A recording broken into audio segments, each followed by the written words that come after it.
So in the paradigm shift, the other thing that it's important to consider, besides the fact that the spirit world might have more dimensions than we do, is that the story as we see it may not be played out in the time period that we have determined is appropriate.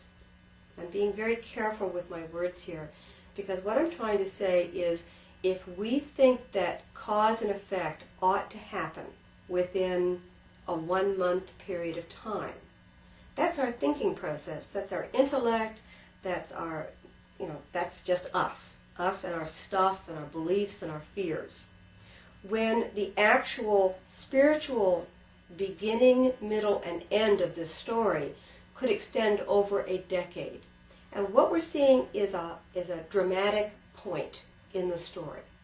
So it's like you're watching, there's a movie, and you're seeing one scene. And in the one scene, you're not getting the full history of how somebody got here, how you got there. And you're not seeing the full panorama of what's going to happen afterwards. You're seeing the one clip. Now, I have a question, I'm sorry. Yeah. Mm-hmm. Is that all we are capable of seeing? No, I don't believe so. Personally, I think that we can widen our vision. What I'm suggesting is that people aren't used to doing that. That there's a habit. I'm suggesting that people think that cause and effect should show up sooner than, that cause and effect should show up, and the should is based on their needs. Okay? So how do you separate from that? Well, by, number one, challenging your own beliefs. Okay, this is where the objective observer can come in. Yes, I think that somebody should get their comeuppance. It's the word that was used in my family, comeuppance.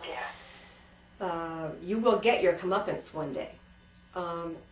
It's like seeing somebody rob a bank and go to trial and then get off scot-free. Let's just use that as a primitive, cliche example.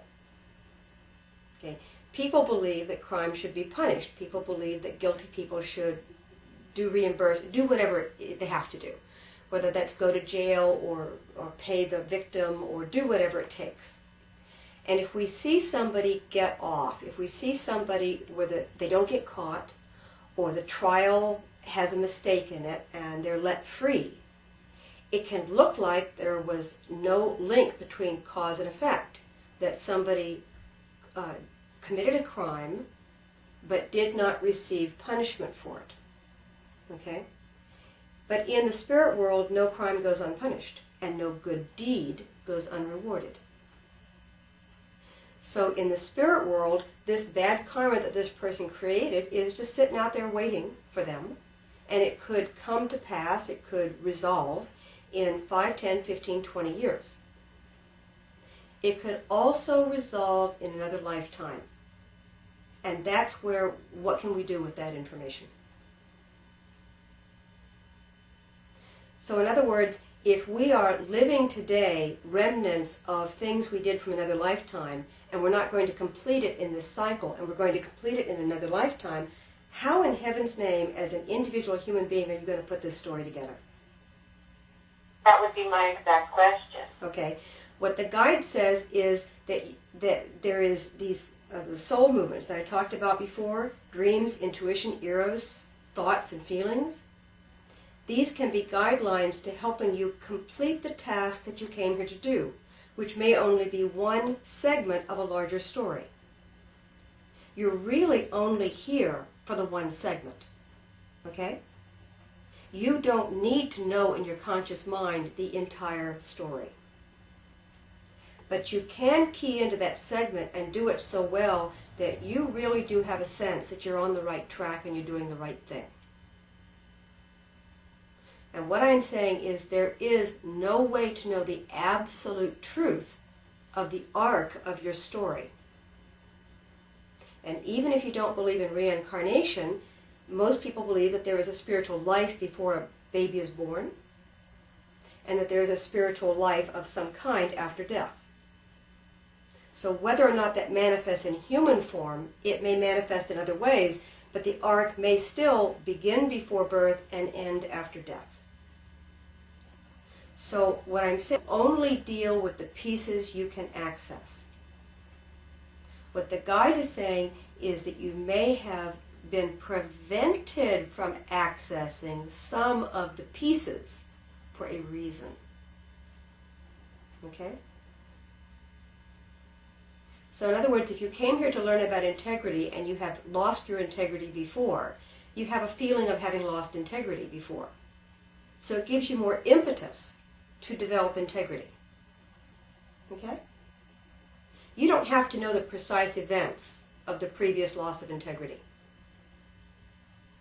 But that feeling, that urge, that eros, that need to move on areas of integrity, that will enable you to do in this lifetime what you've come here to do. Now, some people are given sight and psychic vision. The guide simply says it isn't necessary. That highly developed spirits may be able to pray and get guidance and do things that the majority of us cannot. But that just accelerates their ability to accomplish their task. It doesn't, the fact that we don't have a fortune teller telling us every day what, past, present, and future, where we've been and where we're going, doesn't mean we can't complete our task. Does that make sense?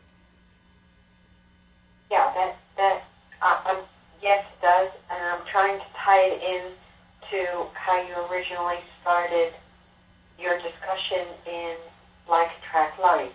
So Okay. I'm trying to tie those two together. Okay.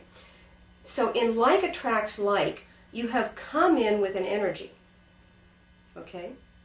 And in the lectures, because the guide teaches that reincarnation is what happens, I teach Pathwork, so I accept that, that in the setting up of this lifetime, you have brought in certain energies with you.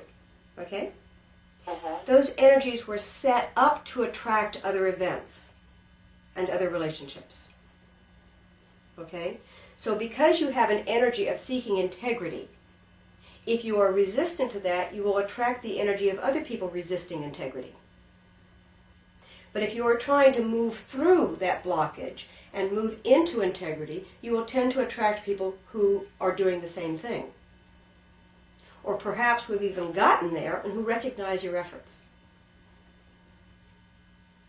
Okay? Mm-hmm.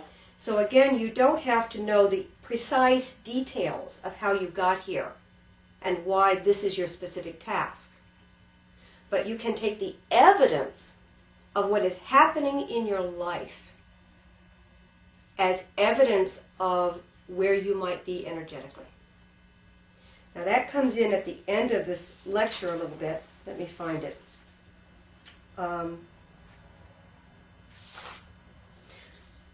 Well, I'm going to bookmark that, okay, but I think I need to go through cause and effect first, or this won't make any sense.